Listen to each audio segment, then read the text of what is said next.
अभी बैरिस्टर साहब ने कहा पार्टी हम इदारों के साथ है। इदारे बोला या आर्मी बोला, क्या कहा था?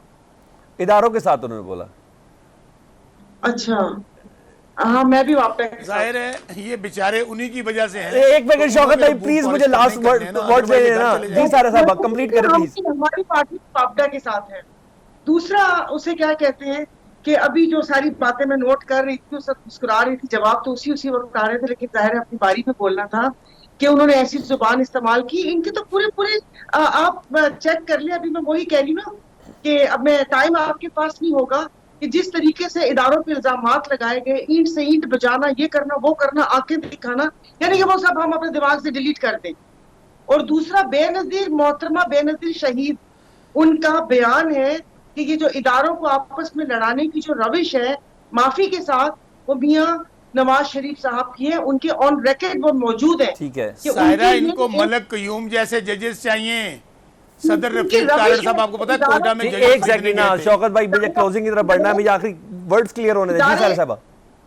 इदारे आपस में लड़ेंगे और इनका मतलूबा मकसद हासिल होगा। ठीक है। बाकी जिस तरीके से सब एक दूसरे पे कर रहे हैं, मैं आपने सीडीए की बात की, यहाँ पर इस्लामाबाद का हाल बुरा है। फुटपाथ के ऊपर शोरूम्स बने हुए, गाड़ियां, वो सीडीए की तवज्जो उधर ना, और सीडीए की तवज्जो दो बाथरूम्स के ऊपर चली गई। ठीक और है। दूसरा, फकत बसरा साहब ने वाडा साहब के लिए बोला कि ताकत है। तो वाडा साहब वो जब आपकी पार्टी में थे तब भी वो बंदा इतना ही ताकतवर था। एमएनए से नाहल हुआ, उसकी वजह से कादर मंदुखेल आया, फिर उन्होंने सेनेट की सीट तबाह की। और आपको भी पता है कि वो कहां से है और कहां से नहीं है।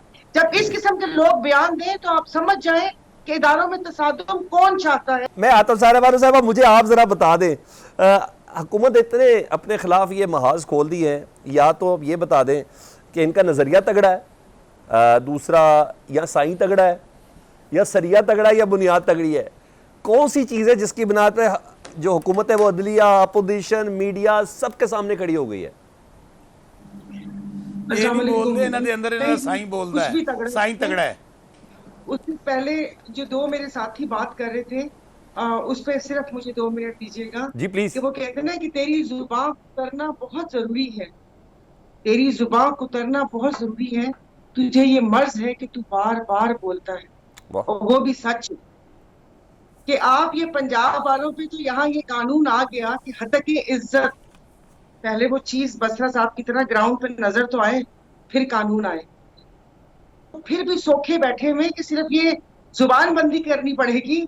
यहाँ हमारे सिंध में तो सहाफी मार दिए जाते हैं। बिल्कुल ऐसे ही है। आज आपने देखा होगा कि वो नसरुल्लाह गडानी साहब, कि बिल्कुल। अगर वो वहां पर माफिया को बेनकाब कर रहे हैं, यहाँ पर तो हमें वो कहते हैं ना, कच्चे के डाकू भी मेरे ख्याल में कुछ थोड़े से उनके कुछ असूल होंगे। हमें तो यहाँ वादी चंबल में भेड़ियों के सामने फेंका हुआ है। नहीं, उन डाकुओं और को मजे भी, की बात उन डाकुओं को भी ये है जिसने रिपोर्ट किया था उस सहाफ़ी को भी शहीद कर दिया गया था जी। उसको शहीद कर दिया गया। अभी बाबुल भैयों का बेटा तरसील करते हुए पकड़ा गया। आपने दोबारा खबर सुनी? इसलिए कि हमने चैनल से खरीद लिए कि ना होगा बांस ना बजेगी बांसुरी। ओहो हो। चैनल्स खरीद लिए, कोई रिपोर्ट नहीं करते। यहाँ पर तो कोई सहाफी महफूज नहीं है। मैं आपको बताती हूँ कि यहाँ पर तो सही तरीके से मजम्मत भी नहीं की उन सहाफी की शहादत की, कि जिनको ऑन ड्यूटी यहाँ पर मारा गया, और उसके बाद ये कहानी सुनाते हैं हम लोगों को कि ये जी कानून आएंगे। और मतलब क्या बात है, नहीं बोल सकते?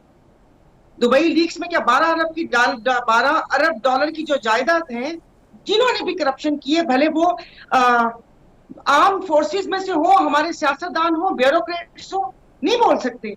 क्या ये भी हमारा हक नहीं है? नहीं, करप्शन नहीं आप मुझे बनी, ट्रेल तो बताएं दे ना। देना, और ट्रेल यहाँ साबित कर दे, बस खत्म होगी बात। इनकी मनी लॉन्ड्रिंग पे, इनके गलत फैसलों पे, जो मुल्क को यहाँ पर 76 साल के साथ हमारे साथ मजाक में, तो अब रात को मुझे हौल उठते हैं, घबरा के उठती हूँ कि हमारे साथ हुआ क्या है।